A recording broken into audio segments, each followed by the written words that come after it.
कैसा लगेगा अगर आप एक शिक्षक हैं और आपकी छुट्टियां रद्द करके आपको ये बोला जाए कि इससे बच्चों की पढ़ाई का नुकसान होगा, इसलिए आपको छुट्टियां नहीं मिलेंगी। कैसा होगा अगर आप बैंक में हैं और कहा जाए कि बैंक की छुट्टियां खत्म की जाती हैं, क्योंकि इससे इकोनॉमी पर बहुत बुरा असर पड़ेगा। क्या होगा? आप प्राइवेट सेक्टर में है या किसी भी सेक्टर में है, वहां पर मिलने वाली छुट्टियां ये कह के रोक दी जाए कि इससे देश की अर्थव्यवस्था, कानून व्यवस्था और नागरिकों के दैनिक दिनचर्या पर नकारात्मक प्रभाव पड़ेगा। शायद आपको अच्छा नहीं लगेगा और लगना भी नहीं चाहिए। ऐसे ही कुछ विद्वान लोग हैं मुंबई शहर के। ये लॉ स्टूडेंट्स हैं और मजे की बात यह है कि सारे के सारे सरकारी लॉ कॉलेज के बच्चे हैं। इनका ये कहना है कि जो केंद्र सरकार ने 22 जनवरी को हाफ डे की छुट्टी दी है केंद्रीय कर्मचारियों को, 22 जनवरी को, ध्यान दीजिएगा, उससे देश की अर्थव्यवस्था पर असर पड़ेगा, पहली बात। दूसरी बात, दैनिक कार्यों पर रुकावट आएगी।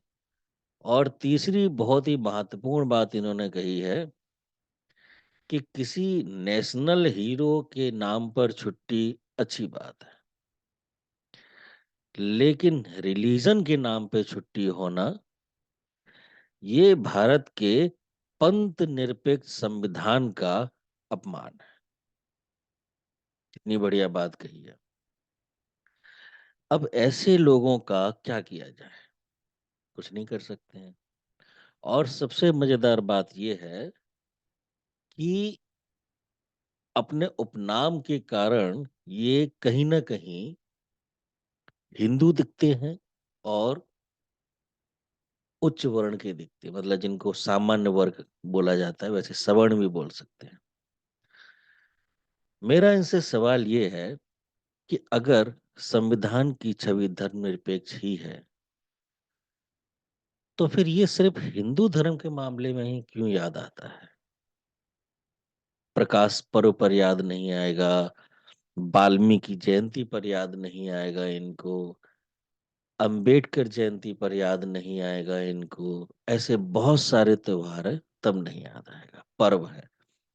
और सबसे अच्छी बात जो उन्होंने इकोनॉमी की कही है या जो बाकी चीजों की कही है, तो मेरा सवाल इनसे ये भी है कि जिस समय लोग धरना देते हैं, सड़कें जाम करते हैं, चक्के जाम करते हैं, तोड़ फोड़ करते हैं, उस समय आप जैसे विद्वान कहाँ सोए रहते हैं?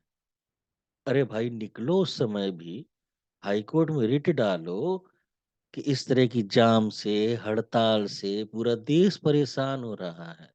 शाहीन बाग का कांड इतना लंबा चला, किसी भी वकील ने कोई रिट नहीं दायर की। किसानों का आंदोलन चला भैया, किसी ने कोई रिट दायर नहीं की कि आप कानूनी लड़ाई लड़ लो, जनता को क्यों परेशान कर रहे हो?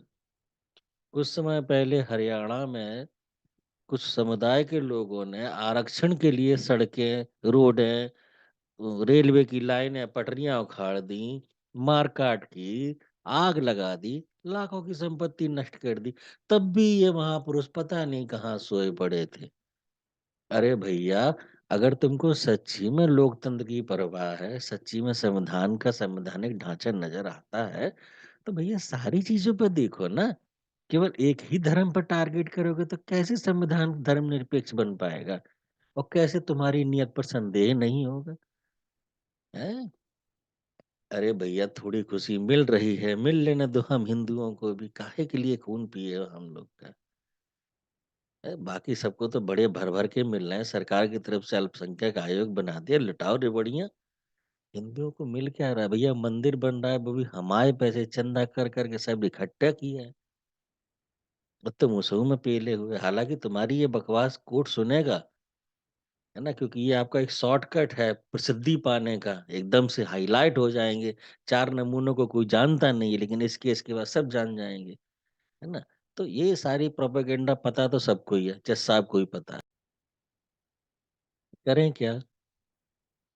आप लोग की पहुंच इतनी अच्छी है कि हाई कोर्ट में लाखों केस पेंडिंग होंगे, उनकी कोई दिक्कत नहीं है, लेकिन ये केस की सुनवाई सबसे पहले होगी। पता नहीं भैया क्या चक्कर है। ठीक है, जो भी है, लोकतंत्र है, आपकी आवाज भी सुनी जाएगी, हमारी भी सुनी जाएगी, हमारी भी दलीलें होंगी, ऐसा थोड़ी नहीं है। खैर कोई बात नहीं। जय हिंद, जय भारत, वंदे मातरम। चैनल को सब्सक्राइब कर लेना भैया। बहुत अच्छी बात है, बताएंगे हम आगे, क्योंकि हम फैक्ट बताएंगे, एकदम पक्का वाला।